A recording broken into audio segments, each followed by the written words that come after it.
యేసుక్రీస్తు పరిశుద్ధమైన నామములో ఈ ఉదయకాల ధ్యానాంశాలు వినుచున్న మీ అందరికీ క్రీస్తు నామమున శుభాలను తెలియచేస్తున్నాను. దేవుని మహాకృపను బట్టి గడిచిన కాలమంతా దేవుడు మనలను, మన కుటుంబాలను దేవుడు ఎంతగానో తన బలిష్టమైన రెక్కల చాటున ఆయన సంరక్షిస్తూ కాపాడుతూ ప్రభు మరొక దినాన్ని మనకి అనుగ్రహించిన దేవునికి మనము నిండు హృదయముతో కృతజ్ఞతలు చెల్లించవలసిన వారమైనాం. లోకములో ఎక్కడ చూసినా సమాధానం లేని పరిస్థితుల మధ్యలో దేవుడు మన ఎడల ఆయన చూపుతున్నటువంటి అమితమైన ప్రేమ, ఆయన కనికరము, ఆయన దయ, ఆయన వాత్సల్యతను మనము తలంచుకుంటూ దేవునికి ఇంకనూ మనము కృతజ్ఞతలు చెల్లిస్తూ నేటి సమాజ పరిస్థితుల కొరకు మీరు, నేను, మనందరము కూడా ప్రార్థించవలసిన వారమై ఉన్నాం.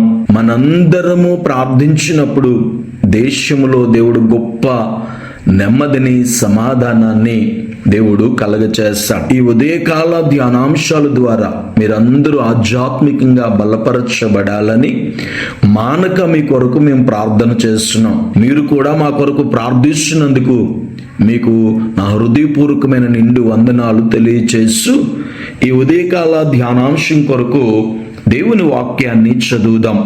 పరిశుద్ధ గ్రంథములో నుండి మత్తయి సువార్త 4వ అధ్యాయము 24వ వచనాన్ని చదువుదాం. ఆయన కీర్తి సిరియా దేశమంతటా వ్యాపించెను. నానా విధములైన రోగముల చేతను, వేదనల చేతను పీడింపబడిన వ్యాధిగ్రస్తులందరినీ, దయ్యము పట్టిన వారిని, చంద్రరోగులను, పక్షవాయువు గల వారిని వారు ఆయన యొద్దకు తీసుకుని రాగా ఆయన వారిని స్వస్థపరిచెను. చదవబడిన వాక్య భాగాన్ని మనము ధ్యానించినట్లయితే యేసుక్రీస్తు ప్రభుల వారు సస్య శరీరుడిగా ఆయన జీవిస్తున్న దినాలలో ఆయన దేవుని రాజ్యమును గూర్చినటువంటి సువార్తను ప్రకటిస్తూ ఆయన ప్రజలందరిలోని ప్రతి వ్యాధిని ఆయన బాగు చేస్తూ స్వస్థపరుస్తూ యేసు ప్రభుల వారి దగ్గరకు వచ్చిన వారందరినీ కూడా ఆయన బాగు చేస్తున్నట్లుగా పరిశుద్ధ గ్రంథంలో మనము చూసాం. ఈ ఉదయకాల ధ్యానాంశాలు వినుచున్న సహోదరి, సహోదరుడా, ఎలాంటి బలహీనతలతో మీరున్నా యేసు దగ్గరకు మీరు రాగలిగితే యేసు మిమ్మలను స్వస్థపరచగలిగిన దేవుడు. ఇంత అభివృద్ధి చెందిన కాలములో కూడా మానవ జీవితంలో అంతు చిక్కని రోగముల చేత పీడింపబడుతూ ఉన్నారు. ఈరోజు మనం ఆలోచన చేసినట్లయితే చాలా హాస్పిటల్స్ మనం చూసాం. గొప్ప గొప్ప పేరు ప్రఖ్యాతులుగాంచిన డాక్టర్ల గురించి కూడా మనం వింటూ ఉన్నాం. అయితే ఈరోజు ఒక వైద్యుడు అన్ని రోగాలు బాగు చేయలేనటువంటి పరిస్థితి. అందుకే ముక్కుకొకరు, చెవికొకరు, ఇలాగో ఒక్కొక్క అవయవానికి ఒక్కొక్క డాక్టరే ఉంటూ ఉన్నారు. ఈ ఉదయకాలము చదవబడిన వాక్య భాగములో మనము ఆరాధిస్తున్న దేవుడు తన యొద్దకు వచ్చిన ప్రజలలోని ప్రతి వ్యాధిని ఆయన బాగు చేయగలిగిన దేవుడు. ఇక్కడ చాలా రోగాల చేత పీడింపబడుతున్న వారి యొక్క ఆ రోగాల లిస్టు రాయబడ్డది. ఈ ఉదయకాలము ఏ రోగమైనా కూడా ఆయన బాగు చేయగలిగిన దేవుడు. మరి బాగు చేసే దేవుని యొద్దకు మనం రాగలిగితే ఈ ఉదయకాలము శారీరకమైన రోగమైన, మానసికమైన రోగమైన, ఆత్మ సంబంధమైన రోగమైన, ఏ వ్యాధైనా సరే ఆయన బాగు చేయగలిగిన దేవుడు. ఈరోజు మనం ఆలోచన చేసినట్లయితే ఎలాంటి పరిస్థితుల్లో ఉన్నా కూడా ఆయన యొద్దకు మనము రాగలిగితే ఆయన ప్రతి వ్యాధి నుండి, బాధ నుండి, పరిస్థితుల నుండి మనల్ని బాగు చేసే దేవుడు. ఈ ఉదయకాలము డాక్టర్లు శారీరకమైన రోగాల నుండి విడిపించగలరు గాని ఆత్మ సంబంధమైనటువంటి రోగముల నుండి వారు మనల్ని స్వస్థపరచలేరు. ఈ ఉదయకాలము యేసయ్య శారీరక స్వస్థత అయినను, ఆత్మ సంబంధమైన స్వస్థత అయినను ఆయన బాగు చేయగలిగిన దేవుడు. పాపం అనే వ్యాధి నుండి ఆయన మనలను విడిపించే దేవుడు. ఈ చదవబడిన వాక్య భాగంలో ఆయన యొద్దకు వచ్చిన రోగులందరినీ ఆయన స్వస్థపరిచినప్పుడు ఆయన కీర్తి సిరియా దేశమంతటను వ్యాపించిందంట. యేసు ప్రభు వారి యొద్దకు వస్తే మన జీవితాలు బాగుపడతాయి. ఆయన బాగు చేసే దేవుడు. ఈ ఉదయకాలము బాగుపడాలి అనే ఆశ మనకు కలిగితే, ప్రభు యొద్దకు రాగలిగితే, ఉదాహరణకు ఏ హాస్పిటల్లో అయినా డాక్టర్ గారు బాగా చూస్తున్నారని చెబితే అందరూ అక్కడికే వెళ్తారు.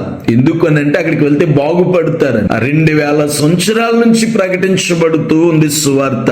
యేసు బాగుపరిచే దేవుడు, స్వస్థపరిచే దేవుడు. ఈ ఉదయకాలము యేసు ప్రభు దగ్గరికి వచ్చి అనేక మంది దొంగలు, నరహంతకులు, వ్యభిచారులు, త్రాగుబోతులు, వ్యసనపరులు ఇలా చెప్పుకుంటూ వెళ్తే భయంకరమైన రుగ్మతల చేత పీడింపబడుతున్న వారు ప్రభు దగ్గరకు వచ్చి వారు బాగుపడిన సందర్భాలు మనం కోకల్లగా లోకంలో చూస్తాం. అనేక మందిని యేసు ప్రభు వారు బాగు చేశారు. ఈ ఉదయకాలము తన యొద్దకు వచ్చే వారిని ఆయన ఎంత మాత్రము త్రోసివేసేవాడు కాదు. ఆయన యొద్దకు నువ్వు రాగలిగితే ఆయన నిన్ను బాగు చేయగలిగినటువంటి దేవుడు.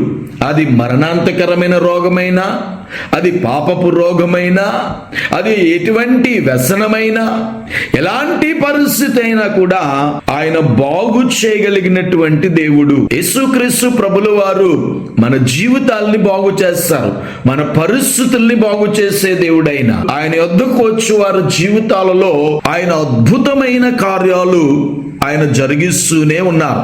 ఈ ఉదయకాలం కూడా ఈ మాటలు వినుచుండగా ఒకవేళ మీరు ఏ పరిస్థితుల్లో ఉన్నా ప్రభు యొద్దకు వస్తే ఆయన మిమ్మల్ని బాగు చేయగలిగిన దేవుడు. ఆయన యొద్దకు వచ్చిన రోగస్తులందరినీ కూడా ఆయన స్వస్థపరిచాడు. ఈ ఉదయకాలం కూడా ఆయన నిన్ను స్వస్థపరచగలిగిన దేవుడు. విశ్వాసంతో ప్రభు దగ్గరికి రండి, ప్రభు యందు విశ్వాసం ఉంచండి. ఎలాంటి పరిస్థితి నుండైనా ఆయన బాగు చేసే దేవుడు. ఆయన పొందిన గాయాలలో మనకి స్వస్థత ఉంది.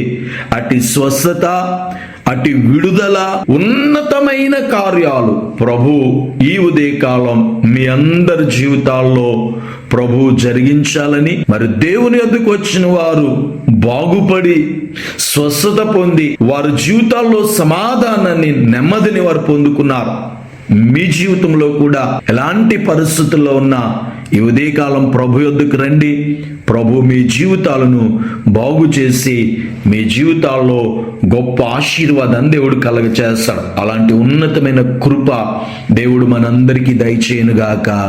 ఆమేన్. ప్రార్థన చేసుకుందాం. మహాపరిశుద్ధుడా, ప్రేమ కలిగిన మా తండ్రి, ఈ ఉదయకాల ధ్యానాంశాలు వినుచున్న బిడ్డలను దీవించండి, ఆశీర్వదించండి. వారి జీవితంలో ఉన్న ప్రతి వ్యాధి నుండి, రోగము నుండి, ప్రతి ఒక్క పరిస్థితి నుండి మీరే విడిపించి సంపూర్ణ ఆరోగ్యము, స్వస్థత, విడుదలను కలగచ్చే ఉదయకాలం ప్రార్థన అవసరం కొన్ని బిడ్డలందరిలో మీరు మేలుచి ప్రపంచంలో జరుగుతున్న ఈ పరిస్థితులన్నిటి కొరకు మేము ప్రార్థిస్తుండగా మీరే గొప్ప కార్యాలు చేసి సమాధానాన్ని కలగచేసి మీ ఉన్నతమైన కృపను ప్రసాదించి మేలు చేసి మహిమ పొందమని యేసు నామములో ఈ మనవులు అడుగుచున్నాను పరమ తండ్రి. ఆమేన్.